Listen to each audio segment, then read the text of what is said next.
Yesus Kristus menurut Santo Lukas. Dimuliakan Tuhan.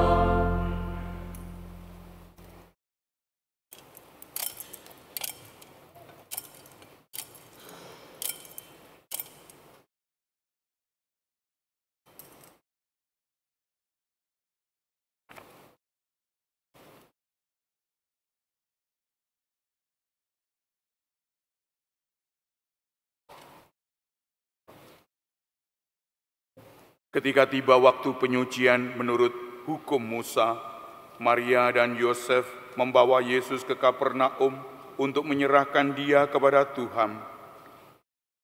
Seperti ada tertulis dalam hukum Tuhan, semua anak laki-laki sulung harus dikuduskan bagi Allah. Juga mereka datang untuk mempersembahkan korban menurut apa yang difirmankan dalam hukum Tuhan, yaitu sepasang burung tekukur atau 2 ekor anak burung merpati. Di Yerusalem ada seorang bernama Simeon. Ia seorang yang benar dan saleh, yang menantikan penghiburan bagi Israel. Roh Tuhan ada di atasnya, dan kepadanya telah dinyatakan oleh Roh Kudus bahwa ia tidak akan mati sebelum melihat Mesias, yaitu Dia yang diurapi Tuhan. Atas dorongan Roh Kudus, Simeon datang ke Bait Allah. Ketika Yesus, anak itu dibawa masuk oleh orang tuanya untuk melakukan baginya apa yang ditentukan hukum Taurat, Simeon menyambut anak itu dan menatangnya sambil memuji Allah, katanya, "Sekarang Tuhan, biarkanlah hamba-Mu ini pergi dalam damai sesuai dengan firman-Mu, sebab mataku telah melihat keselamatan yang datang dari Engkau, yang telah Engkau sediakan di hadapan segala bangsa, yaitu cahaya yang menyatakan kehendak-Mu bagi bangsa-bangsa lain, dan menjadi kemuliaan bagi umat-Mu Israel." Yosef dan Maria amat heran akan apa? Ya, akan segala sesuatu yang dikatakan tentang Yesus. Lalu Simeon memberkati mereka dan berkata kepada Maria, ibu anak itu, "Sesungguhnya anak ini ditentukan untuk menjatuhkan dan membangkitkan banyak orang Israel, serta untuk menjadikan suatu tanda yang menimbulkan perbantahan, supaya menjadi nyata pikiran hati banyak orang. Tetapi kelak suatu pedang akan menembus jiwamu sendiri." Pada waktu itu ada pula di Yerusalem seorang nabi perempuan anak Fanuel dari suku Asher, namanya Hana. Ia sudah sangat lanjut umurnya. Sesudah menikah, ia hidup 7 tahun lamanya bersama suaminya. Sampai sekarang ia janda. Ia telah berumur 84 tahun.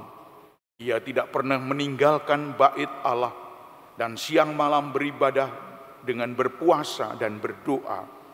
Pada saat itu juga Hana pun datang ke bait Allah untuk mengucapkan syukur kepada Allah, serta berbicara tentang anak itu kepada semua orang yang menantikan pelepasan untuk Yerusalem. Setelah selesai semuanya yang harus dilakukan menurut hukum Tuhan, kembalilah Maria dan Yosef serta Yesus ke kota kediaman mereka, yaitu kota Nazaret di Galilea.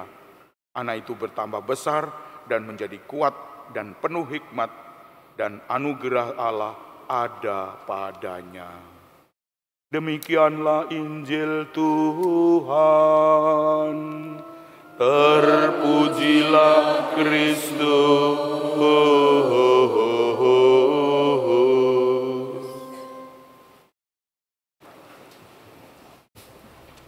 Bapak Ibu saudara-saudara yang terkasih, Injil ini sangat panjang sebetulnya. Ada yang lebih pendek, tapi kok terlalu pendek, maka tidak enak kalau Injil terlalu pendek. Bapak Ibu saudara-saudara yang terkasih, keluarga kudus Nazaret. Mengapa disebut kudus? Mengapa disebut kudus? Apakah karena memelihara Yesus anak Allah ini? Atau ada perjuangan-perjuangan manusiawi yang lain? Bapak Ibu, saudara-saudara yang terkasih, kalau hanya mengandung, membesarkan, membimbing Yesus anak Allah, hanya Bunda Maria, hanya Yosef yang disebut kudus, yang lain tidak. Padahal yang lain juga bisa melakukan hal yang sama. Disebut kudus karena peduli akan hal-hal rohani. Inilah yang penting dalam hidup kita. Harta benda boleh banyak, kekuatan-kekuatan yang lain boleh, tetapi roh rohani ini harus kita miliki. Kita biarkan anak-anak mengenyam rohani. Tidak hanya kita sendiri yang butuh rohani, di mana kita bekerja dengan jerih payah kita, dengan kekuatan fisik kita, dan kadang-kadang ini lemah, butuh rohani, suntikan rohani. Kalau tidak ada hal-hal rohani, hampir dipastikan kita hancur semuanya. Tidak ada kekuatan apa-apa. Justru kekuatan rohani ini membuat manusia berdiri tegak. Meskipun hancur luluh, tapi tetap berdiri tegak. Oleh karena itu Bapak Ibu, Yosef tadi dengan Yesus membawa kepada jabang bayi Yesus ke Yerusalem. Kota Nazaret ke Yerusalem 163 tahun, 163 kilo. Perjalanan melalui setapak, mungkin dengan keledai Bunda Maria dinaikkan ke sana. Tapi Yosef berjalan begitu saja. Bapak Ibu, saudara-saudara, perjalanan yang jauh untuk kita. Di tengah jalan belum lagi ada kejadian-kejadian, dan belum lagi ada kanan ini kondisi sepi, bagaimana perjalanan itu mengerikan untuk kita. Tapi Bapak Ibu, orang ini tetap karena peduli, maka harus diserahkan umurnya kepada persembahan kepada Tuhan. Inilah persembahan kepada Tuhan. Dan sementara itu kondisi-kondisi yang lain mungkin bekal, mungkin tipis, dan mungkin di sana apakah harus ada penginapan, jangan-jangan seperti dahulu tidak punya penginapan dan lain-lain.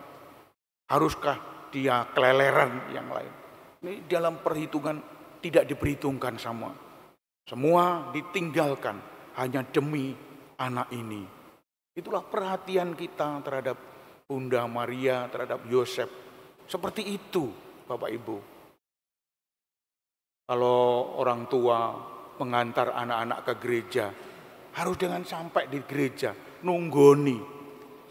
Bagaimana anak-anak ini beribadah, ditunggoni. Meskipun dia Islam, meskipun dia Hindu, Kristen, Protestan, dia ditunggoni anak-anak ini.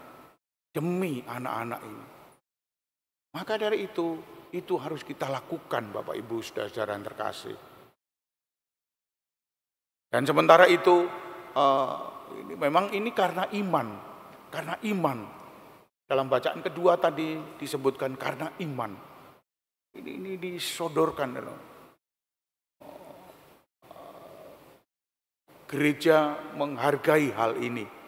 Dan gereja tetap setia karena imannya kepada Tuhan. Abraham mewariskan iman, dan gereja melalui iman ini bisa tumbuh berkembang.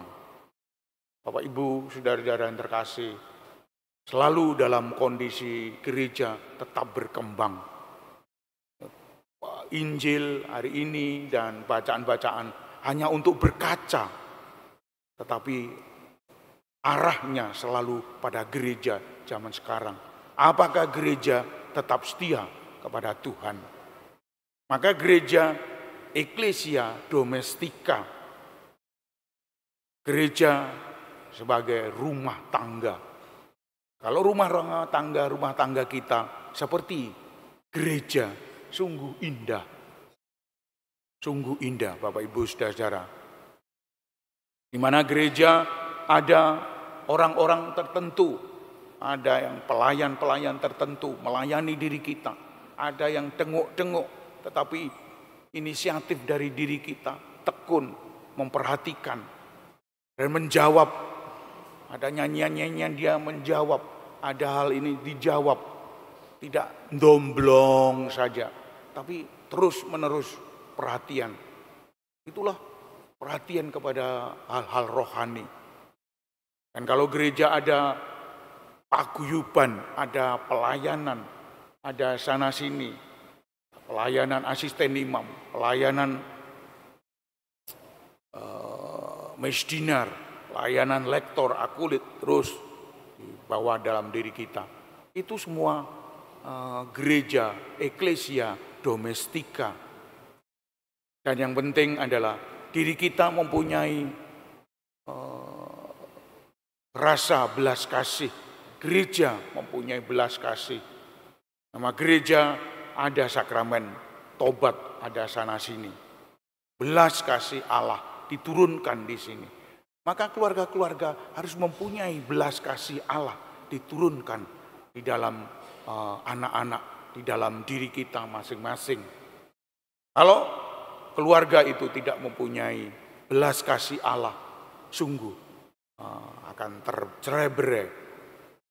Belas kasih ini sangat penting, karena belas kasih ini menunjukkan kepada diri kita bahwa kita menerima apa adanya. Pasangan kita seperti ini, terima apa adanya.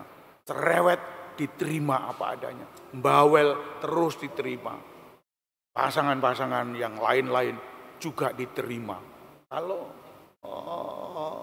hubungan kita suami istri seperti itu, sungguh bahagia Bapak Ibu saudara-saudara yang terkasih.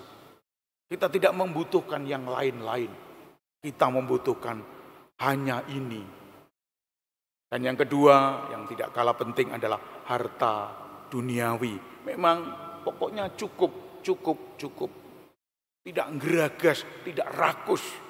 Tidak semua kita ambil. Biarkan orang lain terbengkelai mencari sendiri. Biar orang lain. Tidak, saya harus merangkul semua, meraup semua kekayaan-kekayaan ini. Bahkan sampai korupsi, sampai hal-hal yang bukan miliknya diambil. Pencurian sana sini, lihat saja. Saudara-saudara yang terkasih, kalau keluarga disertai dengan pencurian, keluarga ini semula memang lancar, tapi resah hatinya, resah. Suatu saat memang ketangkap dan dipenjara. Oleh karena itu Bapak Ibu, kita harus wajar bicara cukup. Untuk penghasilan kita, kita usahakan selayak-layaknya, di mana diberikan oleh Tuhan, dan itulah rezeki yang kita terima. Oleh karena itu Bapak Ibu, kita doakan agar situasi kita juga demikian, situasi masyarakat umum juga demikian, aman, terkendali. Kondisi-kondisi ini kita nikmati, agar kekudusan ini bisa diraih, agar kekudusan ini bisa dicapai. Kalau kondisi kita aman, nyaman. Kalau kondisinya tidak nyaman, bagaimana kita ini? Maka iman, perbuatan kasih, belas kasih Allah kita berikan kepada orang lain. Harta benda kita terima dengan cukup, dan kondisi aman, terkendali, aman. Kalau tiga-tiganya ini tetap kita nikmati selalu, maka kita akan bisa meraih kekudusan itu. Keluarga kita menjadi kudus karena meraih tiga hal ini. Oleh karena itu Bapak Ibu saudara-saudara yang terkasih, percayalah, mulai tahun 2024 kita ingin mencapai hal-hal itu. Kita ingin iman kita tetap teguh seperti iman Abraham, meskipun jatuh bangun seperti itu. Tidak ada apa-apa kok bilang umatmu seperti bintang-bintang di langit. Loh, kok bisa? Ya bisa. Allah ini yang bersabda. Diberi satu, lalu kok diambil lagi. Katanya akan diberi seperti bintang-bintang di langit. Ya, karena itu Allah yang bersabda. Pasti akan terjadi. Tapi itu lambat laun. Nanti. Bapak Ibu, saudara-saudara yang terkasih. Iman seperti ini, iman yang sungguh dicoba banyak halangan, rintangan. Iman tidak hanya mulus, iman tidak hanya jalan tol. Iman harus disertai dengan banyak kejadian-kejadian yang dimana kita tertantang untuk hidup itu. Rezeki harus kita terima yang sebanyak kita bilang cukup. Tidak perlu berlimpah-limpah. Sampai 7 keturunan. Itu untuk apa? Mencari sampai 7 keturunan. Nanti paling-paling ya keturunan kedua, ketiga, dan itu berkelahi. Rebutan harta bendanya. Rebutan aku lebih kaya, aku lebih senior, kamu junior, DDE, aku sing akeh, kamu minggir, atau malah kabeh dia. Malah rebutan. Dan jangan-jangan balas dendam. Maka tekek-tekean, mencekik satu sama lain. Kondisi diamankan agar kita semua bisa beribadah dengan sebaik-baiknya. Bisa menjalankan ibadah kita dengan menjalankan semuanya. Bapak Ibu, saudara-saudara yang terkasih, marilah kita mencita-citakan keluarga kudus Nazaret, agar keluarga kita kudus seperti Bunda Maria, seperti Santo Yosef, seperti Yesus, untuk mencapai apa yang kita cita-citakan, keluarga kudus Nazaret. Tuhan memberkati kita. Amin.